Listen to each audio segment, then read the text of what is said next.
baru yang tidak pernah Nabi Muhammad tahu, kemudian Allah beritahu. Di antara pada saat Nabi Muhammad SAW naik ke atas langit, Nabi mencium wangi yang sangat harum sekali. Wangi itu belum pernah Nabi cium di muka bumi ini. Sehingga kemudian Nabi pun bertanya kepada malaikat Jibril, "Ma hadhihi raihah ya Jibril?" Ini wangi apa wahai Jibril? Maka Jibril pun menjawab, "Hadhihi raihatul masyitah." Ini adalah wanginya masyitah. Siapa masyitah Jibril? Masyitah itu adalah pembantu anaknya Fir'aun. Karena kita tahu bahwa Fir'aun ini yang mengaku dirinya sebagai Tuhan. Masyitah adalah pembantu daripada anaknya Fir'aun. Satu ketika rambut itu jatuh, sisir itu jatuh, lalu kemudian diambillah oleh Masyitah sisir tersebut. Ketika diambil, lalu kemudian Masyitah mengucapkan Bismillah dengan menyebut nama Allah. Terdengar oleh telinga anaknya Fir'aun ini, dan dia bertanya kepada Masyitah, "Wahai Masyitah, adakah Tuhan selain ayahku?" Maka Masyitah pun menjawab, "Ada. Siapa?" "Allah Rabbi wa Rabbukum." Itu Allah, Tuhanku dan Tuhan putri juga Fir'aun.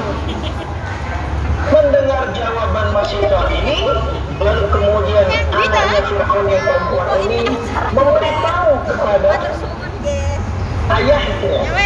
Dan ketika diberitahu, lalu kemudian Masya Allah tabarakallah, Masyitah pun dipanggil bersama dengan anak-anaknya dan suaminya. Pada saat itu kemudian Fir'aun bertanya, "Hai Masyitah, adakah Tuhan selain aku?" Maka kemudian Masyitah menjawab, "Ada." "Siapa?" "Rabbi wa Rabbukum Allah." Jadi Allah Rabbi wa Rabbukum, Allah Tuhanku dan Tuhan juga. Mendengar kalimat yang keluar dari Masyitah ini, murkalah Fir'aun. Lalu kemudian Fir'aun mengatakan, "Hai Masyitah, jika engkau tidak akan mengakui aku sebagai Tuhan, aku akan bunuh engkau. Aku akan matikan suami dan anak-anakmu." Lalu kemudian Masyitah berkata, "Silahkan jika Tuhan berkehendak." Lalu kemudian Fir'aun mengumpulkan tentaranya, memerintahkan mereka mencari kuali yang besar, diisi dengan air, dibakar bawahnya, mendidihlah air tersebut.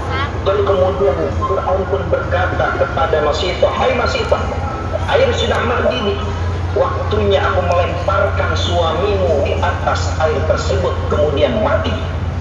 Mendengar kalimat itu, suaminya pun berkata, "Wahai istriku, apa yang kau pertahankan adalah benar. Jangan mengakui bahwa Fir'aun itu adalah Tuhan. Allah adalah Tuhan kita. Pertahankan, wahai istriku, keimananmu." Maka kemudian mereka pun, suami Masyitah dilemparkan ke dalam air yang mendidih, meninggallah, tetapi meninggal dalam keadaan syahid. Lalu kemudian anaknya Masyitah yang besar dilemparkan pula. Terakhir, kemudian anak bayi yang baru 1 minggu dilahirkan. Pada saat akan dilemparkan oleh bala tentaranya Fir'aun, lalu kemudian Masyitah pun menangis terseduh-seduh sampai berkata, "Tahan, jangan kau lemparkan anakku, aku sayang kepada anakku." Mendengar ucapan dari ibunya ini, si bayi yang baru 1 minggu lahir, dia berkata, Masya Allah, ini kalimat subhanallah sendiri. Subhanallah, belum pernah ada bayi yang bisa bicara kecuali yang Allah kehendaki bicara, yaitu bayinya Siti Masyitah ini. Dan bayinya berkata, "Wahai ibu, jangan sampai engkau ragu tentang Allah Tuhan kita. Allah adalah sebaik-baik dan sebenar-benar Tuhan yang wajib kita sembah. Dan Fir'aun adalah manusia. Sekalipun kita berpisah di dunia, tapi insya Allah kita tahu."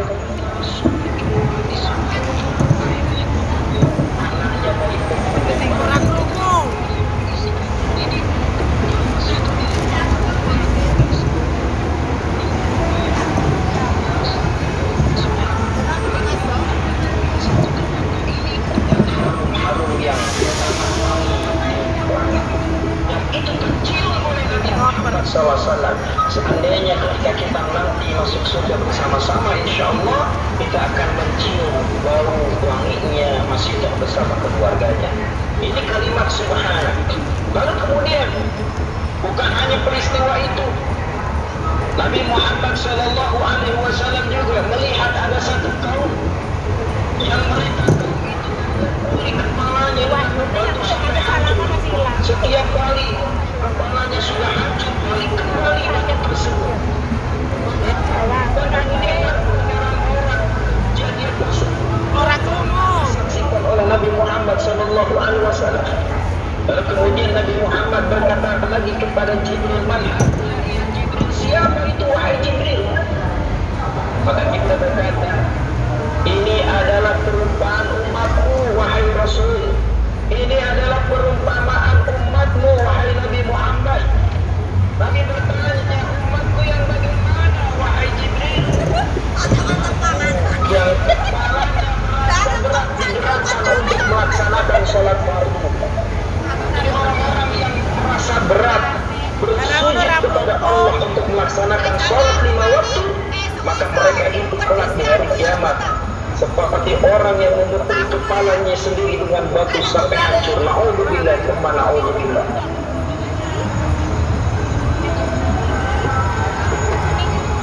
Jemaah rahimakumullah.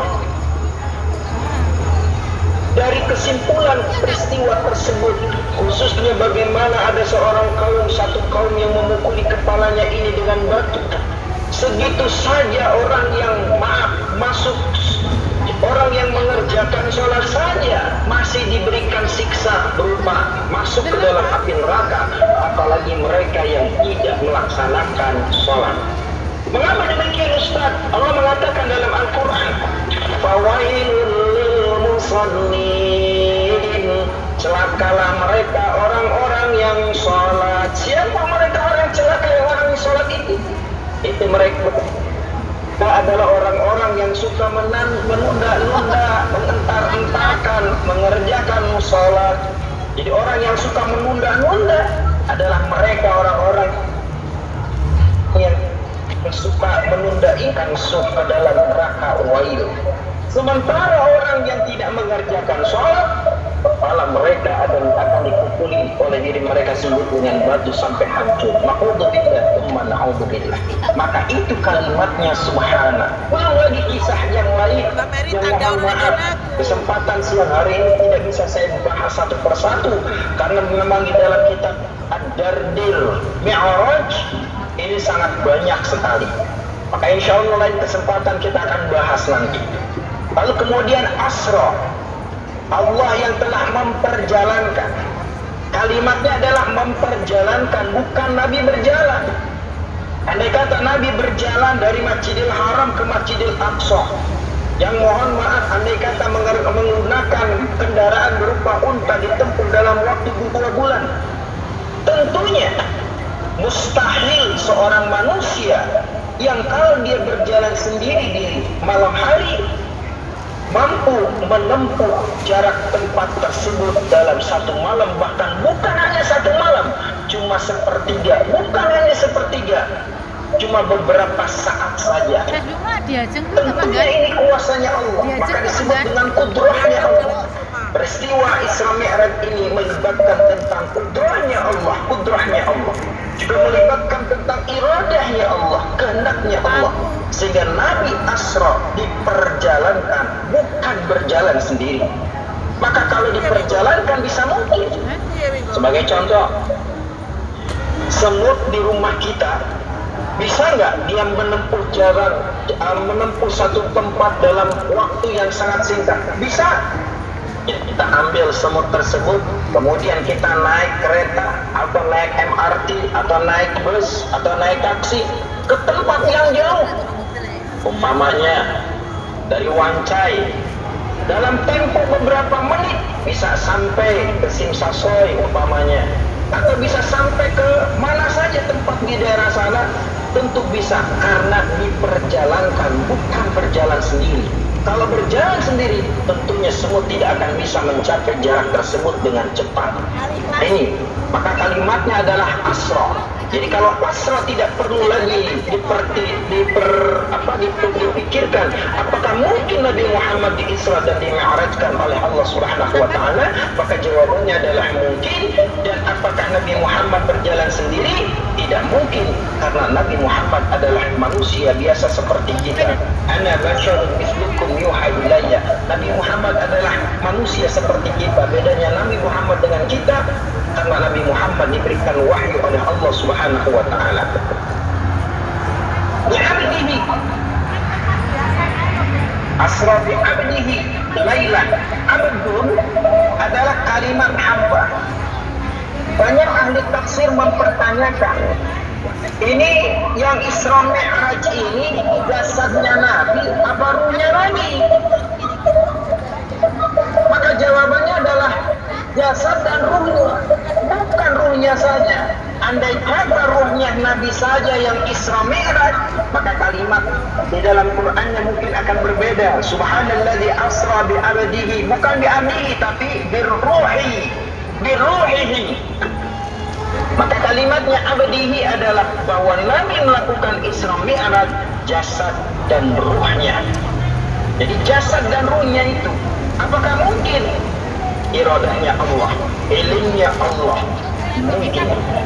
Sebab apa? Sesuatu yang tidak mungkin bagi Allah adalah mungkin diwujudkan, tetapi mungkin tidak sanggup diwujudkan manusia, tapi bagi Allah itu mungkin dan itu sangat mudah. Allah tinggal mengucapkan innama amruhu idza arada syai'an ay yaqula lahu kun fayakun. Dengan mengucapkan kun fayakun, maka itu bi'abdihi lailan, pada satu malam. Bukan menempuh perjalanan dalam satu hari full, tetapi dalam satu malam. Bukan dalam satu minggu full, tetapi dalam satu malam. Bukan dalam satu bulan full, tapi dalam satu malam. Bukan dalam satu tahun full, tetapi dalam satu malam.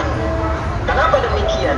Karena Allah ingin menunjukkan kejadian yang sangat luar biasa ini yang kemudian dikalimatkan sebagai kalimat subhanallah. Minal masjidil haram ilal masjidil aqsa alladhi barakna haulah. Dari Masjidil Haram ke Masjidil Aqsa, yang semuanya tempat-tempat tersebut diberkahi oleh Allah Subhanahu wa taala. Maka semoga kawan-kawan jamaah sekalian yang berkesempatan hadir siang ini, saya doakan juga kita sama-sama berdoa semoga kita satu waktu bisa berkunjung ke tempat yang diberkahi ini, yaitu Makkah dan Al-Aqsa di Palestina, insya Allah.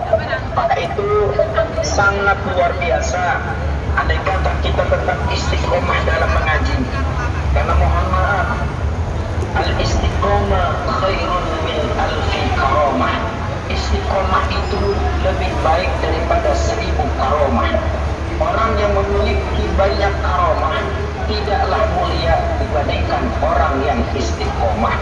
Maka siapapun kita, dimanapun kita menuntut ilmu, dimanapun kita bermajlis, insya Allah tempat tersebut diberkahi oleh Allah Subhanahu wa taala selama tempat tersebut dipakai untuk menuntut ilmu, untuk mencari ridho Allah, dan untuk sama-sama kita menggapai surganya Allah Subhanahu wa taala.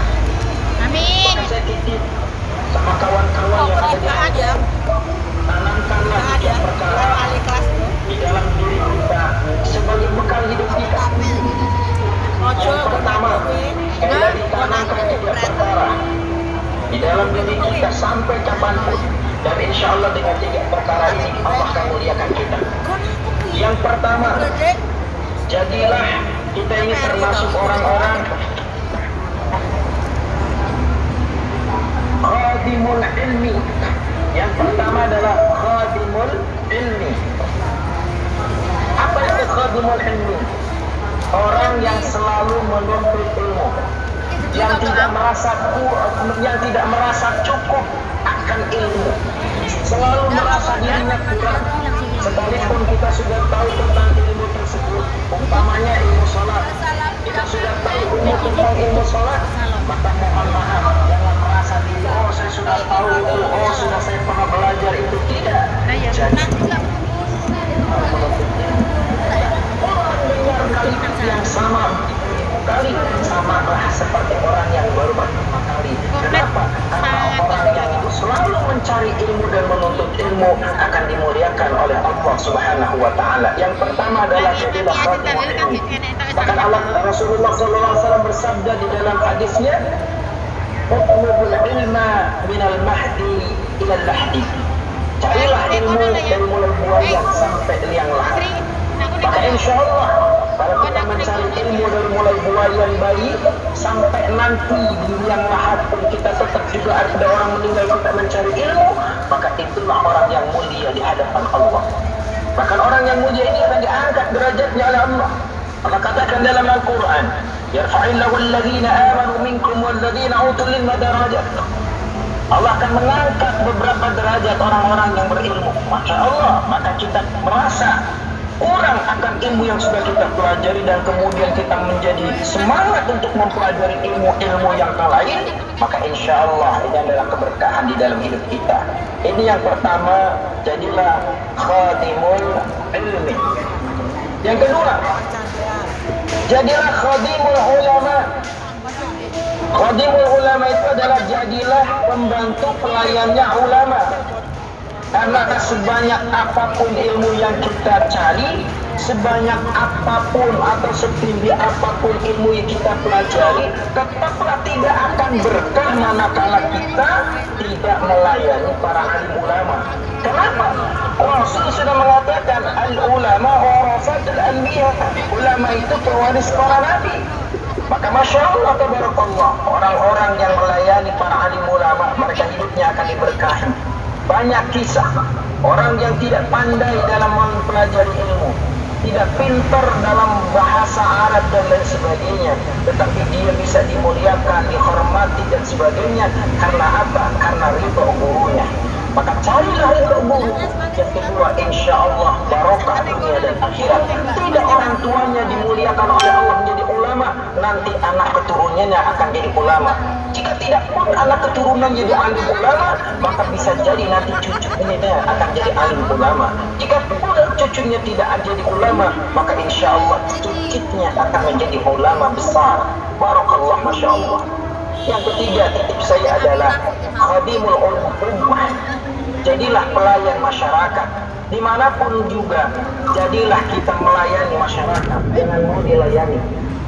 Bermajlis adalah melayani, memberikan solusi, memberikan tempat, memberikan sesuatu fasilitas kepada orang-orang yang ingin belajar. Maka mereka yang duduk di dalam majlis tersebut menjadi pelayan bagi mereka yang menuntut ilmu. Sebab apa? Ketika mereka melayani kebutuhan orang-orang yang menuntut ilmu ini, memfasilitasi orang-orang yang mau menuntut ilmu ini untuk belajar ilmu, lalu kemudian mereka belajar kepada majlis tersebut, maka insya Allah selama kita melayani tamu-tamu Allah ini, maka pahala itu pun juga akan mengalir kepada kita semuanya. Masya Allah, tabarakallah. Maka niatkan di dalam bermajlis itu adalah mencari ridha Allah Subhanahu wa ta'ala. Maka kita pun siang hari ini kumpul di majlis Miftahul Jannah dalam rangka milad, insya Allah dalam rangka mencari ridha Allah Subhanahu wa ta'ala.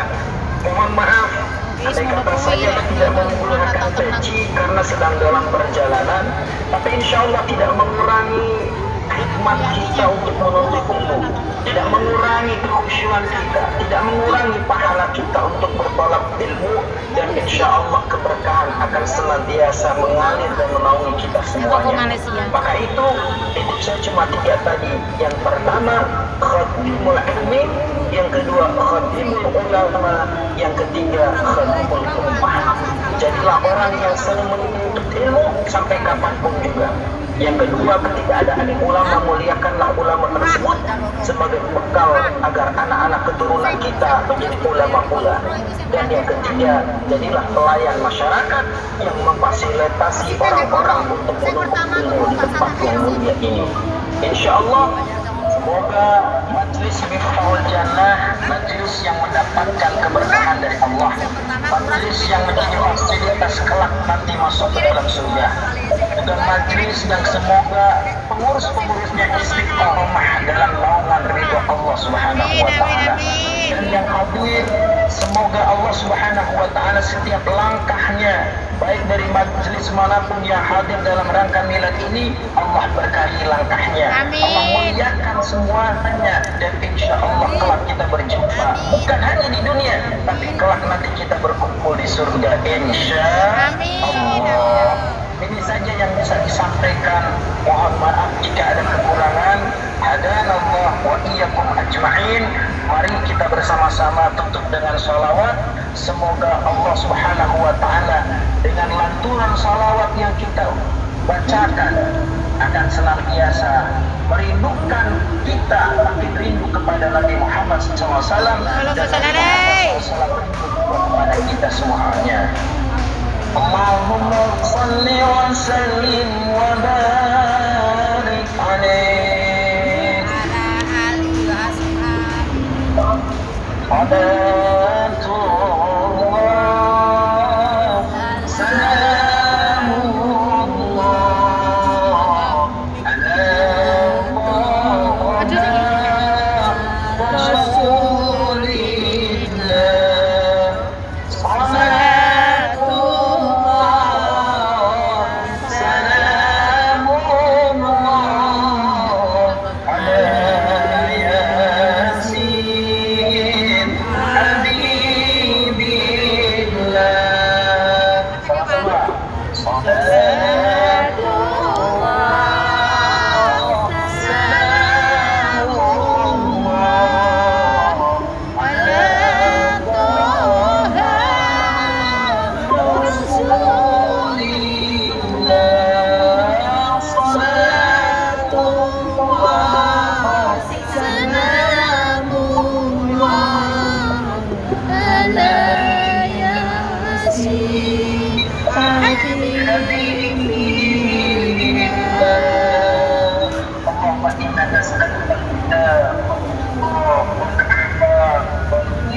مقاصد الدنيا والآخرة. اللهم اجعل جمعنا هذا يا الله مجلس مفتاح الجنة جنة مرحومة، وتفرقنا من بعده تفرقا معصوما. اللهم لا تدع لنا في مقامنا هذا ذنبا إلا غفرته، ولا دينا إلا قضيته، ولا مريضا إلا شفيته، ولا ضالا إلا هديته، ولا جاهلا إلا علمته، ولا عيبا إلا سترته، ولا حاجة من حوائج الدنيا والآخرة إلا قضيتها ويسرتها برحمتك يا أرحم الراحمين. ربنا آتنا حسنة وفي الآخرة حسنة وقنا عذاب النار. وصلى الله على سيدنا محمد وعلى آله وصحبه وسلم بقول سبحان ربك رب العزة عما يصفون وسلام على المرسلين والحمد لله رب العالمين. سبحانك اللهم وبحمدك أشهد أن لا إله إلا أنت أستغفرك وأتوب إليك. والله موفق إلى أقوام الطريق. والسلام عليكم ورحمة الله وبركاته.